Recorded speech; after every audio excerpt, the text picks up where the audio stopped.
Capítulo 22. Las semillas. Era una noche apacible en medio de la selva tropical. La luna llena se encontraba en lo alto del cielo despejado y desde ahí esparcía su luz sobre la verde vegetación. Había un silencio casi absoluto que se rompía de cuando en cuando con los sonidos producidos por algún animal nocturno. Puffy se columpiaba serenamente sobre la rama de un árbol enorme. Era un joven mono araña, de pelaje oscuro y abundante. Disfrutaba del vaivén que experimentaba en su cuerpo. Al mismo tiempo, mordisqueaba una hoja. Puffy adoraba las noches de luna llena. Le fascinaba la manera como se veían las copas de los árboles iluminadas por la luz del brillante astro. Sin embargo, esa noche era diferente a todas. Otros 4 monos araña se encontraban en las ramas cercanas y había un gran alboroto entre ellos. «Voy a sembrar mi semilla cerca de aquí», dijo Puffy. «Cuando germine y crezca será un árbol muy hermoso. Entonces organizaré en mi árbol muchas fiestas en las que todos querrán estar presentes. Seré el mono araña más popular de toda la selva».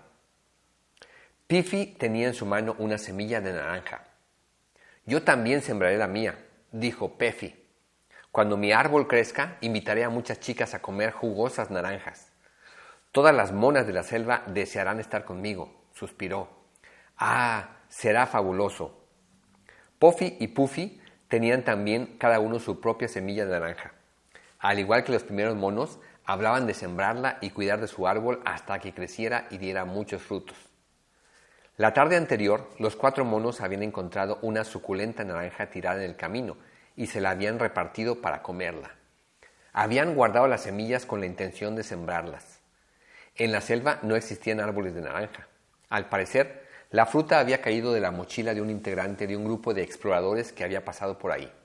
De hecho, había sido la primera vez en que los monos habían probado su sabor, el cual les había parecido delicioso. Puffy realmente no entendía por qué tanto alboroto entre los monos por unas simples y diminutas semillas. Después de todo, ellos y sus ancestros habían vivido en la selva durante generaciones y ninguno había necesitado nunca sembrar ninguna clase de semilla. A la mañana siguiente, Puffy estaba tratando de decidir cuál sería el lugar ideal para sembrar su semilla, cuando una hermosa monita pasó saltando de rama en rama por unos árboles cercanos. De inmediato pensó que no podía desaprovechar esa oportunidad para cortejar a tan bella mona. Colocó su semilla en el hueco de un tronco. «Luego vendré por ella para sembrarla», pensó. Se lamió las manos y con las palmas ensalivadas alació el pelo de su cabeza. Entonces se lanzó a la conquista de aquella hembra. Durante las siguientes semanas estuvo demasiado ocupado cortejando a distintas monas de la región. De vez en cuando se acordaba de su semilla, pero cada vez que lo hacía se encontraba intentando conquistar a alguna linda mona. Un grupo de hormigas rojas encontró la semilla en el hueco del tronco y la llevó a su hormiguero. Ahí fue cortada en diminutos trozos y se convirtió en alimento para las larvas de la colonia. Puffy no volvió a pensar en su semilla. En lo único que pensaba era en la cantidad de monas que seguramente habitaban a lo largo de toda la selva y que esperaban conocer a un mono araña tan atractivo como él. Como no sembró su semilla, nunca tuvo su soñado árbol de naranjas. Puffy era un mono muy popular. Era conocido por su agilidad y rapidez. Frecuentemente participaba en competiciones con otros monos. Competía con ellos por alcanzar la parte más alta de un árbol, por lograr el salto más largo entre 2 ramas o por llegar primero hasta cierto rincón de la selva. Tenía muchos amigos y todos lo admiraban. Había pensado sembrar su semilla en una zona en la que se encontraba un terreno despejado. Un día, mientras conversaba con un grupo de monos, les contó que tenía una semilla de naranja que pensaba sembrar. Se las mostró con orgullo.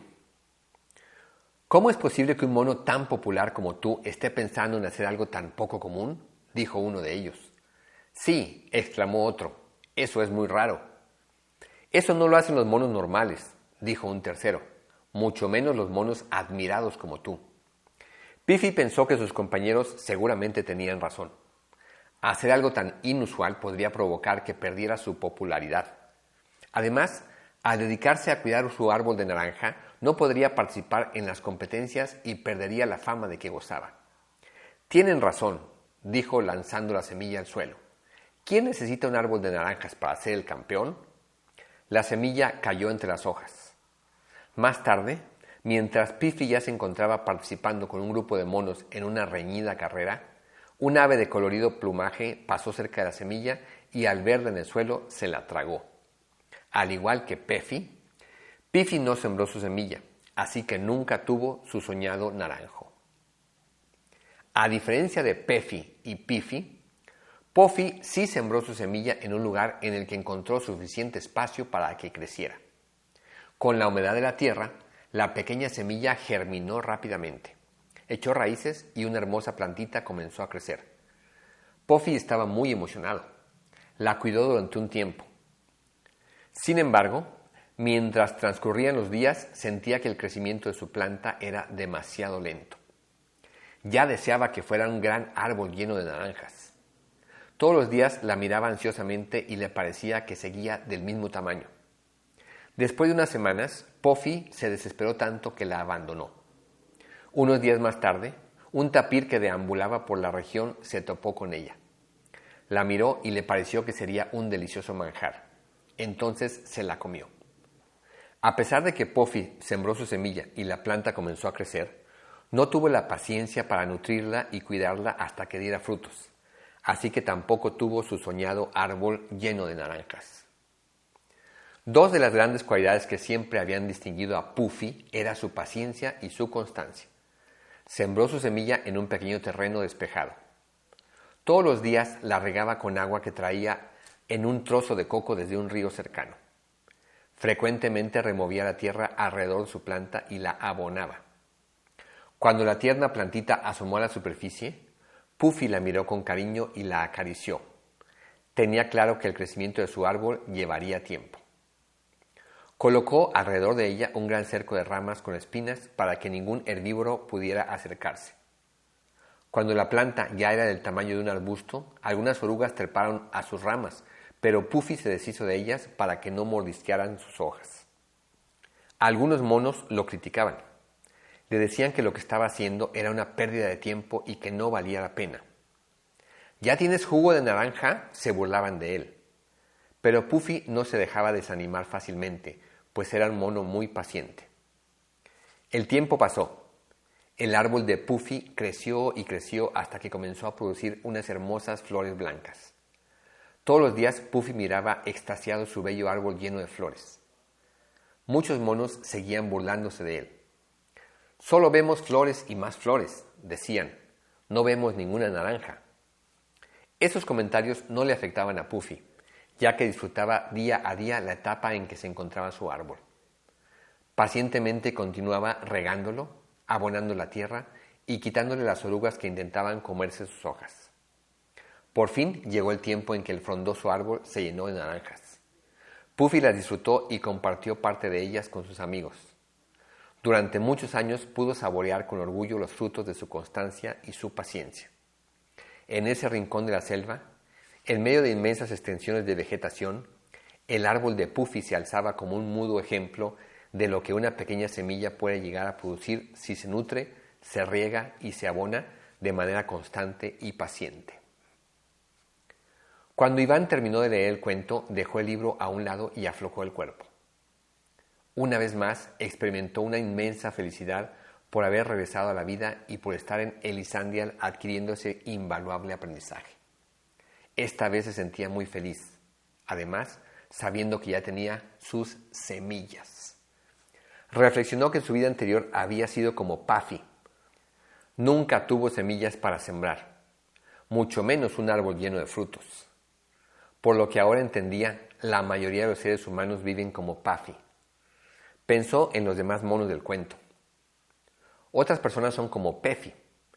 Llegan a tener algunos sueños, pero están tan ocupadas en otras cosas que los olvidan. De vez en cuando piensan en ellos. El tiempo pasa y finalmente terminan olvidándolos por completo. Algunas personas son como Puffy. También tienen sueños, pero dejan que las críticas o comentarios negativos de otros les desanimen y optan por abandonarlos. También hay personas como Puffy. No solo tienen sueños, además los siembran en su mente y comienzan a nutrirlos. pero su impaciencia les lleva a querer ver resultados demasiado rápido. Al no ser así, se sienten frustradas y abandonan sus sueños cuando estos apenas están tomando fuerza. Iván estaba decidido a ser como Puffy. Quería que sus sueños echaran raíces, crecieran y dieran muchos frutos para él, para sus seres queridos y para muchísima gente más. En ese momento Iván tenía ya sus semillas. Sabía dónde y cómo debía sembrarlas. Ahora comenzaría un proceso en el que debería ser muy constante y paciente para ver cada uno de sus sueños hecho realidad. Tal como Puffy hizo realidad su sueño de tener un gran árbol de naranjas. Capítulo 23. Sembrando. Después de que Iván leyó el cuento de las semillas y reflexionó sobre su mensaje, se reunió de nuevo con su experimentado y sabio maestro. Este le explicó de distintas maneras muy concretas cómo podría sembrar sus semillas. A lo largo de los siguientes días, Iván se dedicó a poner en práctica las enseñanzas de su mentor. Al despertar, tomaba su cuaderno de notas y leía durante varios minutos algunas de las descripciones de sus sueños. Marcel le había explicado que ese es un momento excelente ya que la mente se encuentra en un estado muy receptivo y es una forma muy positiva de comenzar el día. Marcel le regaló a Iván un pequeño aparato electrónico en el que podía escuchar grabaciones y música, así como ver fotografías. A lo largo de la mañana, mientras Iván se ejercitaba en el gimnasio del castillo, escuchaba en su pequeño aparato las grabaciones que había hecho con las descripciones de sus sueños. Marcel había enfatizado que la tecnología actual es una maravillosa herramienta para llevar a cabo de manera eficiente la labor de nutrir nuestros sueños. En otros momentos, se sentaba en algún lugar tranquilo del castillo y miraba en su aparato distintas imágenes. Cada vez que veía una, cerraba los ojos e imaginaba detalladamente alguno de sus sueños hecho realidad. A lo largo de diversos momentos del día, Iván releía varias de sus descripciones. Algunas veces lo hacía escuchando melodías que le permitían intensificar sus emociones. También leía sus descripciones en voz alta, pues su maestro le había explicado que el sonido de su propia voz generaría una vibración muy especial para darle fuerza a la manifestación de sus sueños.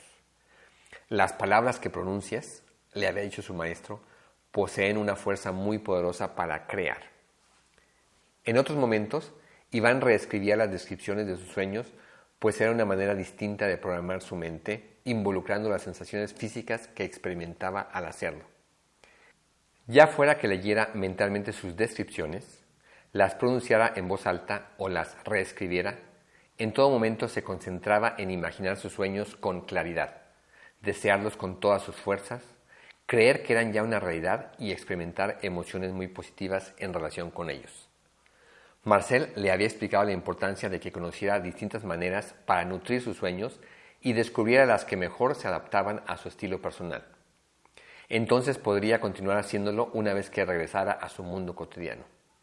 Iván era muy consciente de que debía aprovechar el tiempo que estaría en el castillo a fin de desarrollar el hábito de nutrir sus sueños, pues al regresar a su mundo cotidiano se reduciría drásticamente el tiempo de que disponía para ello. En muchos momentos recordaba la sensación del potencial ilimitado que había experimentado al estar en su ataúd. Se sentía muy emocionado, pues ahora sabía cómo ponerlo a trabajar. Conforme transcurrían los días, sentía que se estaba convirtiendo en un verdadero soñador. Cuando ya estaba en la cama y se disponía a dormir, leía nuevamente algunas de las descripciones de sus sueños. De esta manera, se quedaba dormido imaginando, creyendo y sintiendo que ya estaba viviendo una impresionante relación con Annie, que ya estaba influyendo positivamente en millones de personas o que ya tenía una maravillosa plenitud económica para él y su familia. Capítulo 24. La energía del universo. Iván se encontraba conversando con Marcel. Hablaban acerca del proceso para hacer realidad los sueños. ¿Cómo sucede?, preguntó Iván. ¿Cómo sucede qué?, preguntó a su vez el experimentado maestro. Cuando alguien imagina sus sueños, cree que ya existen y los desea con todas sus fuerzas, dijo Iván. ¿Cómo se convierten en realidad? Marcel lo miró y sonrió. Sabía que tarde o temprano lo preguntarías, comentó. A lo largo de los siglos, muchas personas han tratado de dar respuesta a esa pregunta. Lo primero que debes tener muy claro, dijo mirando fijamente a Iván para enfatizar lo que estaba a punto de decir, es que para hacer realidad cualquiera de tus sueños no necesitas saber cómo sucede. Hizo una breve pausa. Miles de personas a lo largo de la historia han utilizado su potencial y han hecho realidad grandes sueños sin saber exactamente cómo funciona esta capacidad. Aún yo, después de haberla utilizado durante más de medio siglo, no podría decir que realmente comprendo cómo funciona. Marcel se acomodó en su silla, preparándose para dar una nueva lección a aquel discípulo sediento de aprendizaje. Mientras viajaba, comentó, cada gran maestro o persona exitosa con quien hablé me lo explicó de forma distinta. Creo que todas ellas tienen algo de verdad. Hay quienes lo explican desde el punto de vista de la energía, dijo Marcel. Sabemos que todas las cosas están formadas por moléculas, átomos y partículas subatómicas. Estas, a su vez, están formadas solo por energía. Todo en el universo está hecho de energía. Esto incluye nuestros pensamientos, emociones y creencias. Desde esta perspectiva, nuestras imágenes, emociones, deseos y creencias son impulsos de energía que emite nuestra mente. Al enfocarlos en dirección de nuestros sueños, producirán manifestaciones concretas que podrán ser observadas. Pero para ello debemos hacerlo con mucha constancia. Si no lo hacemos así, difícilmente generaremos la energía suficiente para que se manifiesten. Iván se sentía fascinado al escuchar a su gran maestro.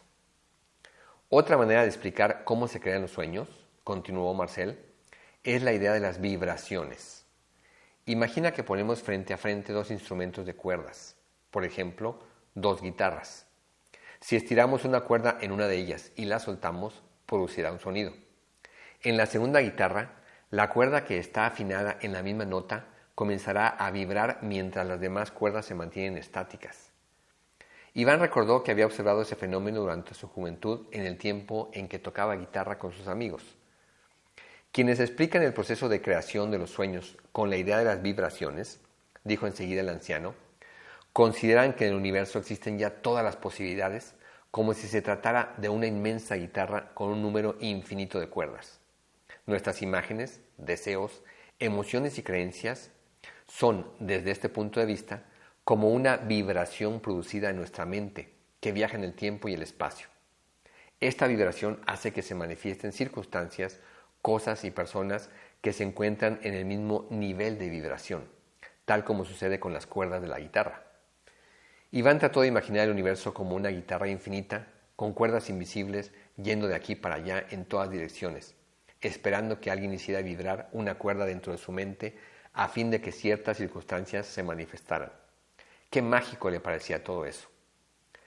La idea de las frecuencias, siguió diciendo Marcel, es muy parecida. ¿Las frecuencias?, preguntó Iván.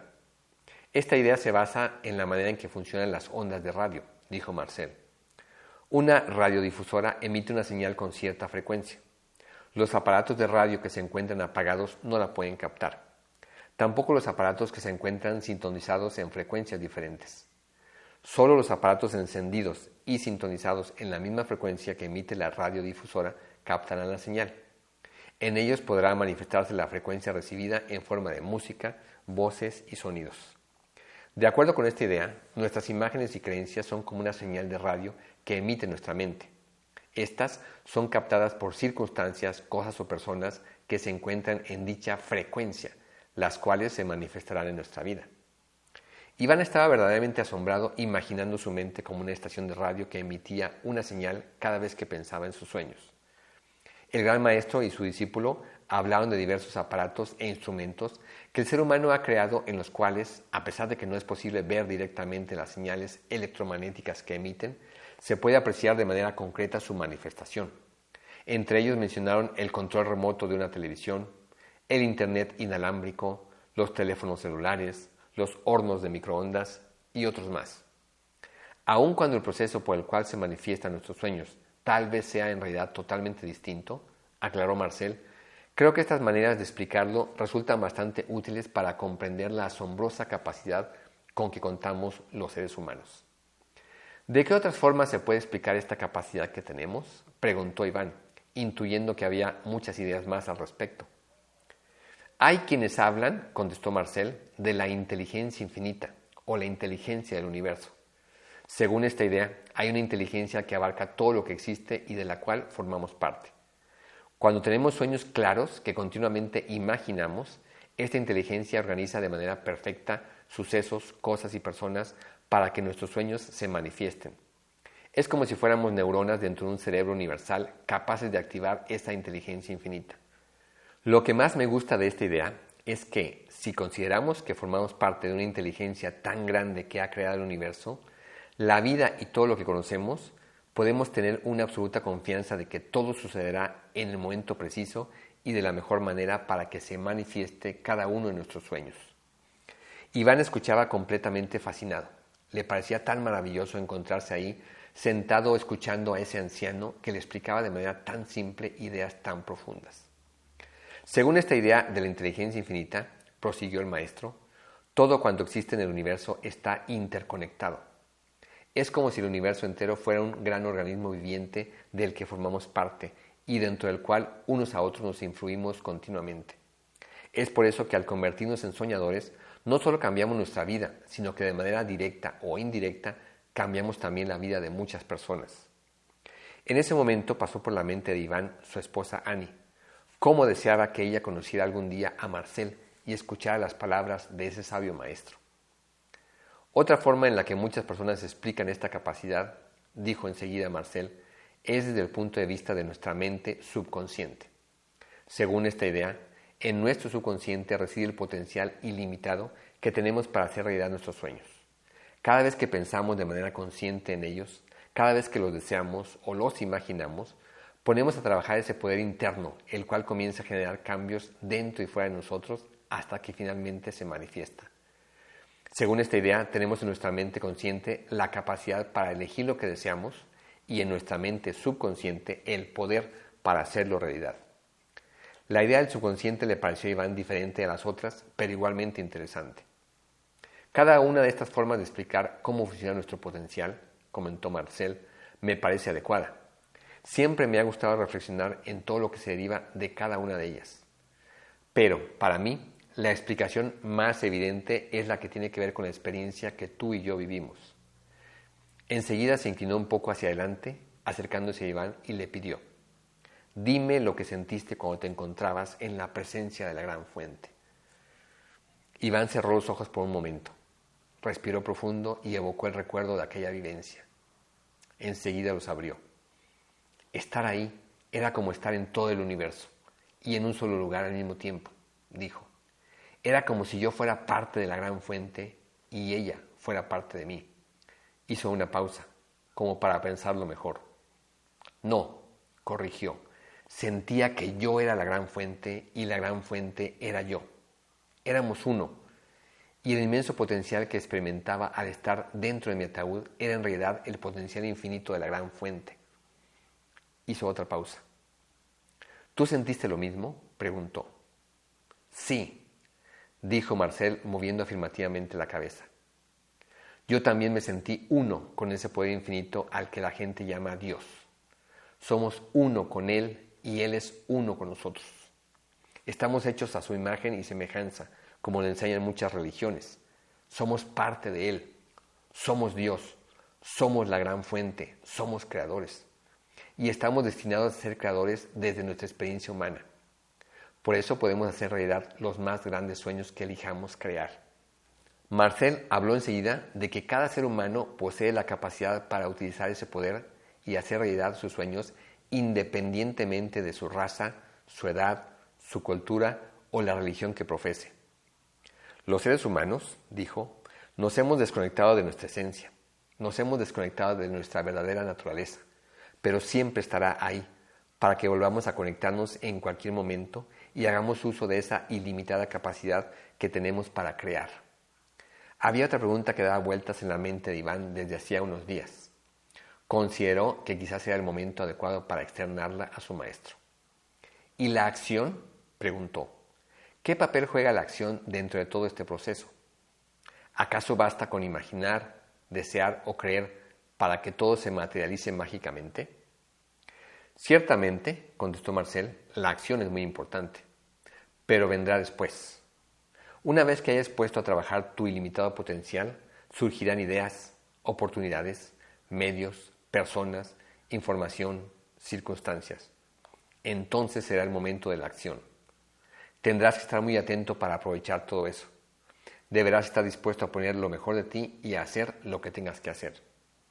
En ese momento el anciano se puso de pie. Era la hora del almuerzo e invitó a Iván a dirigirse al comedor.